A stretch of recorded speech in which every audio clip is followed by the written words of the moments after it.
Trigonometry ना, इसका हिंदी होता है त्रिकोणमिति। तो अगर इसको हम लोग देखें तो ये 3 शब्दों से मिलकर बना हुआ है। वो 3 शब्द कौन कौन है? तो एक शब्द है यहाँ ट्राई, क्या है? ट्राई, TRI, ट्राई ना। दूसरा शब्द है गोनो, गोनो, और तीसरा शब्द है मैट्री ना। ये 3 शब्दों का 3 अलग अलग अर्थ होता है, मीनिंग्स होता है। ट्राई का मतलब होता है बाबू 3, ट्राई के मतलब 3। गोनो, गोनो, गोनो के मतलब होता है एंगल, गोनो के मतलब एंगल। और मैट्रिक का मतलब होता है मेजरमेंट, मेजरमेंट। तो ट्राई मतलब 3, ट्राई मतलब 3, गोनो मतलब एंगल, मैट्रिक मतलब मेजरमेंट। मतलब 3 3 मतलब का चीज 3। एंगल, एंगल मतलब का कोण, एंगल मतलब कोण। तो 3 कोण। और मेजरमेंट मतलब मापना ना, यानी कि मापन। तो कह रहा है ये, इसका अर्थ यही हुआ कि जिसमें हम लोग 3 कोणों के माप का अध्ययन करते हैं, 3 कोण के मापों का अध्ययन करते हैं, उसको क्या कहेंगे? त्रिकोणमिति कहेंगे। जहाँ 3 कोणों के मापों का अध्ययन करते हैं उसको क्या कहते हैं? त्रिकोणमिति कहते हैं। 3 कोण किस में होता है? आयत में होगा, वर्ग में होगा, हैं? समांतर चतुर्भुज में होगा? नहीं। तो 3 कोण होता है किस में? त्रिभुज में होता है। किस में होता है? त्रिभुज में होता है। त्रिभुज में 3 कोण, 1 कोण, 2 कोण और 3 कोण। यानी मुख्यतः 3 कोण हमारा त्रिभुज में होता है। और ट्राइगोनोमेट्री यानी ट्राइगोनोमेट्री या त्रिकोणमिति जो है से हमारा डिपेंड्स होता है किस पर? त्रिभुज पर। किस पर? त्रिभुज पर। और वो भी बेसिकली कहा जाए तो सिर्फ और सिर्फ एक तरह के त्रिभुज पर। किस तरह के? त्रिभुज 6 तरह के होते हैं। तो 6 तरह के त्रिभुज की हम यहाँ बात नहीं करेंगे, सिर्फ एक ही त्रिभुज की बात करेंगे। वो भी कौन? समकोण त्रिभुज का। कौन त्रिभुज का? समकोण त्रिभुज का। तो सिर्फ इस चैप्टर में हम लोग समकोण त्रिभुज के बारे में बात करते हैं। और त्रिभुज में 3 भुजा, 3 शीर्ष, 3 आर्म्स होते हैं। 3 गो भुजा, 1 2 3 होता है। 3 गो एंगल्स होता है, यहाँ यहाँ यहाँ। 3 गो शीर्ष होता है, यहाँ यहाँ यहाँ, इस तरह से होते हैं। अब देखो, जब त्रिकोणमिति में त्रिभुज के बारे में पढ़ते हैं और भी समकोण त्रिभुज के बारे में पढ़ते हैं तो पहले समकोण त्रिभुज के भी बहुत सारे चीज़ होते हैं जो कि हम लोग नहीं जानते हैं। वो क्या क्या होते हैं? समकोण त्रिभुज में एक कोण कितना होता है? 90 डिग्री का होता है, ठीक है। तो जब एक कोण 90 डिग्री, नाम इसका पहले लिख दो, A, B और C होता है। तो एक कोण 90 डिग्री होता है। अब 90 डिग्री का मतलब क्या चीज़? 90 डिग्री का मतलब एक पड़ी हुई रेखा पर एक खड़ी रेखा इस तरह से आ जाना, इसी को 90 डिग्री कहते हैं। मतलब सर ऐसे इसको हम लोग क्या कह सकते हैं? इसको हम लोग कह सकते हैं कि अगर मान लो यहाँ नाम दे दें ABC, तो हम लोग कह सकते हैं कि BC रेखा पर AC क्या है? लंब है, कह सकते हैं ना। तो उसी तरह से यहाँ भी ये क्या है? BC पर AB क्या है? लंब है। क्या है? लंब है, लंब है ना। लंब को अंग्रेजी में परपेंडिकुलर कहा जाता है। लंब को अंग्रेजी में क्या कहते हैं? परपेंडिकुलर। इसलिए इसको सूचित भी हम लोग करते हैं क्या चीज़ से? P से। ठीक है यहाँ तक? अच्छा, जिस पर लंब खींचा जाता है, जिस पर लंब खींचा जाता है उसको क्या कहेंगे? आधार कहेंगे। क्या कहेंगे? आधार कहेंगे। तो जिस पर लंब किस पर खींचा जा रहा है? BC पर खींचा जा रहा है। इसी पर लंब है। तो जिस पर लंब खींचा गया, तो BC पर लंब खींचा गया। तो जिस पर है, तो पर मतलब आधार, आधार ना। लंब किसको कहते हैं? लंब आधार पर। देखो, लंब और आधार दोनों एक दूसरे पर परपेंडिकुलर होता है। दोनों एक दूसरे पर क्या होता है? कभी हम लोग इसको अगर इधर से ऐसे उठाकर बोलेंगे तो ई लंब हो जाएगा, ई आधार हो जाएगा ना। जैसे इसको अगर बोलें तो ई इस पर 90 डिग्री बना रहा है, तो ई भी तो इस पर 90 डिग्री बना रहा है।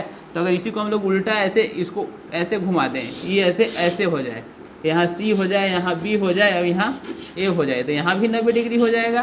तो अगली बार क्या हो जाएगा? ई वाला आधार हो जाएगा, ई वाला लंब हो जाएगा, यानी दोनों एक दूसरे पर परपेंडिकुलर टू ईच अदर होता है, मतलब एक दूसरे पर क्या होता है, दोनों के दोनों लंब होते हैं। ठीक है, तो एक आधार है तो दूसरा लंब है, दूसरा लंब है तो वह एक आधार होगा। ठीक है, अच्छा अब तीसरी बात, 90 डिग्री के सामने वाली भुजा, 90 डिग्री के सामने वाली भुजा, तो 90 के सामने एक भुजा दिख रहा है, हैं?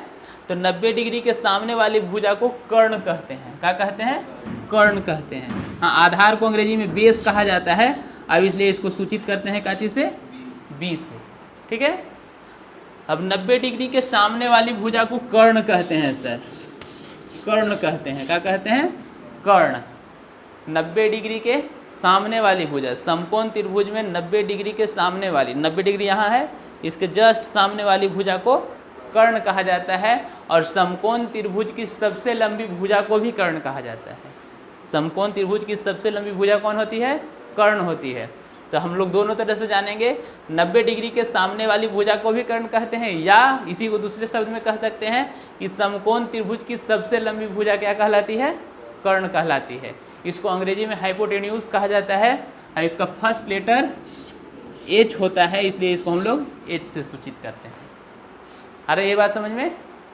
अब देखना, एक कोण 90 डिग्री का है, तो दो को क्या होगा? दो को न्यून कोण होगा, एक्यूट एंगल होते होंगे, यानी 90 से छोटा छोटा होता होगा, तभी ना टोटल 180 होना चाहिए।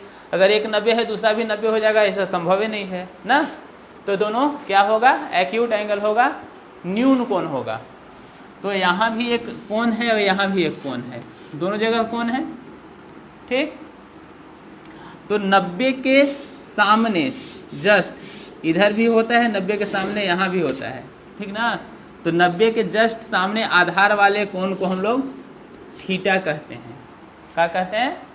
थीटा कहते हैं। या कह सकते हो कि लंब के सामने वाले कोण को थीटा कहते हैं। लंब के सामने वाले कोण को क्या कहते हैं? थीटा कहते हैं। क्या कहेंगे? थीटा। थीटा पढ़ने आएगा ना, थीटा नया शब्द है, थीटा कहते हैं। अब देखो फिर से एक बार, इसको लंब, इसको आधार, लंब और आधार उल्टा पलटा हो सकता है, इसको हम लोग कहते हैं परपेंडिकुलर टू ईच अदर है। लंब यानी बेस और आधार, कहते हैं कि 90 डिग्री जहाँ बना है, 90 डिग्री के सामने वाले को कर्ण कहते हैं, या समकोण त्रिभुज की सबसे लंबी भुजा को कर्ण कहते हैं। ठीक है, अब इसको लंब को परपेंडिकुलर कहते हैं, इसलिए पी से सूचित करेंगे। आधार को बेस कहते हैं, इसलिए बी से सूचित करेंगे। कर्ण को हाइपोटेन्यूज कहते हैं, इसलिए एच से सूचित करेंगे। ठीक है, अब क्या कहते हैं भाई? 90 के सामने यानी लंब के सामने वाले कोण को थीटा कहते हैं। यहाँ तक तो दिक्कत नहीं है।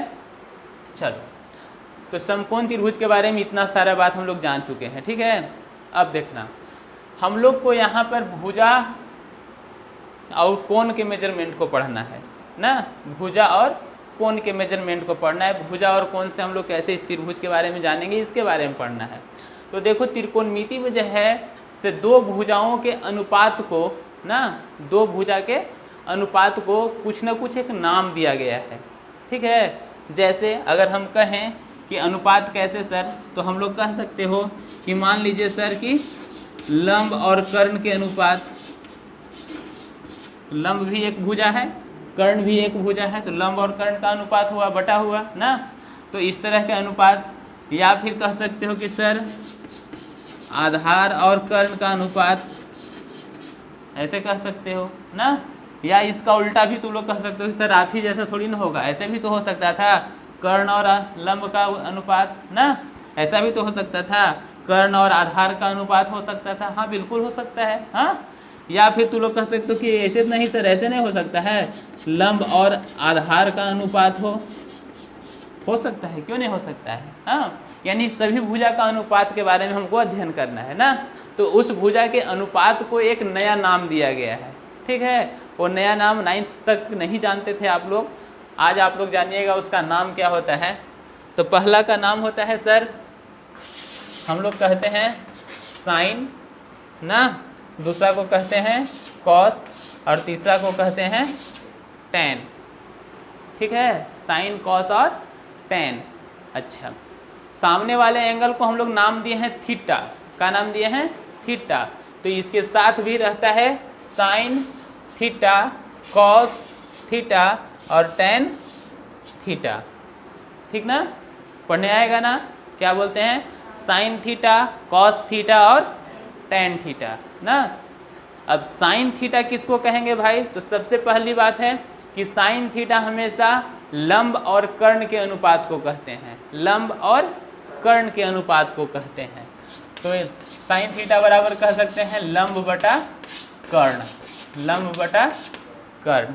कॉस थीटा आधार और कर्ण के अनुपात को कहा जाता है, कॉस थीटा आधार और कर्ण के अनुपात को कहा जाता है। और टेन थीटा आधार मतलब लंब और आधार के अनुपात को कहा जाता है, लंब और आधार के अनुपात को कहा जाता है टेन थीटा। ठीक है, अब देखो तो सर जी इसको ऐसे ही याद करना है, तो अभी तो आप बताइए कि इसका उल्टा भी हो सकता है, कर्ण बटा लंब भी, कर्ण बटा आधार भी, आधार बटा लंब भी। हाँ बिल्कुल हो सकता है, हाँ अभी भी हम बोल रहे हैं, बदल नहीं रहे हैं भाई। तो होगा क्या कि जैसे ही इसका उल्टा करोगे तो ये भी बदल जाएंगे ना। तो साइन है, साइन का जैसे उल्टा करोगे तो हो जाएगा ये कोसेक हो जाएगा, COSEC, कोसेक थीटा लिखोगे तो इसका उल्टा हो जाएगा, मतलब सर कर्ण बटा लंब हो जाएगा। तो सर इसका भी होता है क्या, हाँ इसका भी होता है। कॉस कर्ण और आधार का उल्टा करोगे तो ये हो जाएगा सेक थीटा, सेक थीटा हो जाएगा। और यहाँ हो जाएगा कर्ण बटा आधार हो जाएगा ना। तो टेन का भी उल्टा होता है, हाँ सर टेन का भी उल्टा होता है। जब आधार और लंब का उल्टा करोगे तो इसको कहते हैं cot theta, COT cot theta. और इसमें हो जाएगा क्या चीज़, आधार बटा लंब, आधार बटा लंब। तो इस तरह से 6 अनुपात आप लोग को पढ़ना है। 3 भुजा है, तीनों भुजा को बारी बारी से अनुपात करोगे तो हमारे पास 6 कंडीशन दिखाई देंगे, और 6 कंडीशन के 6 नाम हमको दिखाई देगा। ठीक है, तो हम लोग याद करते थे ना, तो बड़ा इसको याद करने में दिक्कत होती थी। तो तुम्हारे जो रोशन भैया है ना, वो हमको एक बार ट्रिक बताए थे याद करेला, तू लोग को भी जल्दी याद होगा हैं। नहीं, पंडित बद्री प्रसाद हम लोग बचपन में पढ़ते थे तो हम याद किए थे, लेकिन रोशन को जब पढ़ाते थे ना तो रोशन हमको सिखाया था। वो क्या सिखाया था सो देखना, वो सिखाया था हमको कि साइन थीटा पहले लिख लिए, साइन थीटा, फिर लिख दिए कॉस थीटा, और फिर लिख दिए टेन थीटा। अगर ये तीनों को हम लोग जान जाएंगे तो इसी तीनों का उल्टा है कोसेक, सेक और कॉट ना। तो उसका कहना था कि देखिए लंब को क्या कहते हैं आप, P कहते हैं, आधार को क्या कहते हैं, B कहते हैं, और कर्ण को क्या कहते हैं, H कहते हैं ना। तो अगर लंब कर्ण आधार ऐसे नहीं याद हो रहा है आपको, तो आप सीधा सीधा याद रखिए कि साइन है ना, यहाँ से शुरू कीजिए, पापा हथु ना, पापा तो सब कुछ जानता है ना। तो यहाँ लिखे हैं पापा हथु, घरे हम लोग बोलते भी ऐसे हैं, हाँ इसमें क्या बोलना है, बाबा हथु ना, ये पापा हथु, ये बाबा हथु। और अगर हमें पापा बाबा दोनों, पापा बाबा दोनों हथु। आ गया ना बात समझ में। अब देखो P बटा H, P किसको बोले हैं हम लोग, लंब को, अब H किसको बोले हैं, कर्ण को। लंब और कर्ण के अनुपात को क्या कहते हैं, साइन थीटा। देखो साइन थीटा कह दिए हैं। कॉस थीटा, कॉस थीटा में B और H है, B यानी कि आधार, H कर्ण, आधार और कर्ण को, आधार और कर्ण के अनुपात को कहते हैं। टेन थीटा किसको कहते हैं, लंब और आधार को। तो लंब और आधार को देखो, लंब आधार P बटा B। ठीक है, तो उनको याद करवाने के लिए वो बहुत अच्छा लगा था हमको कि हम लोग देहात एरिया से हैं तो ये चीज़ बोलते भी हैं। तो कैसे भाई, शुरू में पापा हथु यानी साइन थीटा, बाबा हथु कॉस थीटा, और पापा बाबा दोनों हथु मतलब टेन थीटा। और नहीं तो ऐसे भी याद रखते हो, पंडित बद्री प्रसाद बटा हर हर बोल ना, पंडित बद्री प्रसाद बटा हर हर बोल। पंडित से P, B से बद्री पर, अब P से प्रसाद हो गए, हर हर मतलब H, अब B से बोल हो गए। ये भी भाई ठीक है। हाँ, तो जैसे भी तुमको याद करना है, लेकिन मेन थीम यही है, आधार कर्ण और लंब के अनुपात होता है। ठीक है, मेन फार्मूला हमारा ये बनता है।